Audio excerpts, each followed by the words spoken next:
Το πρώτο Comic Con της Κύπρου φιλοξενήθηκε στο Ευρωπαϊκό Πανεπιστήμιο με τη συμμετοχή φοιτητών, καθηγητών και γνωστών προσωπικότητων του χώρου, ενώ το παρόν τους έδωσαν και οι γνωστοί cosplayers ντυμένοι ως φανταστικοί ήρωες. Το Comic Con είναι μια διοργάνωση αφιερωμένη σε κόμιξ, παιχνίδια, ταινίες, animation και παραγωγή λογοτύπων και για πρώτη φορά φέτος διοργανώθηκε στην Κύπρο. Η γιορτή περιελάμβανε παρουσιάσεις από ειδικούς καθηγητές και επιτυχημένους επαγγελματίες, μουσική και φωτογραφίσεις με μεταμφιεσμένους φανταστικούς ήρωες από την ομάδα των cosplayers, που είναι ουσιαστικά οι λάτρεις των κόμιξ.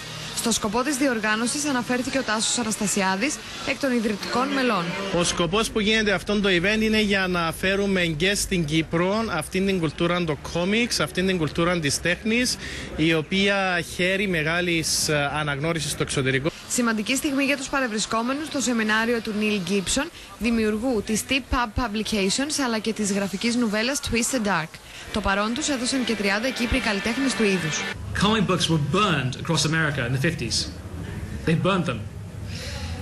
He was so powerful that Congress launched an inquiry, because he did all these studies that proved that if you read comics, you're more likely to be antisocial, take drugs, go to prison. And it was destroying the fabric of American culture. Στο πρώτο Cyprus Comic Con πραγματοποιήθηκε και η πρώτη παγκύπρια παρέλαση cosplay, αλλά και διαγωνισμός για την καλύτερη μεταμφίεση. Οι εκθέσεις αυτού του τύπου άρχισαν το 1968 με τη Βρετανική έκθεση τεχνών Comic, που σύμφωνα με την ιαπωνική κουλτούρα είναι η ένατη τέχνη. Από τότε διοργανώνονται Comic Con σε όλο τον κόσμο, προσελκύοντας εκατοντάδες χιλιάδες επισκέπτες.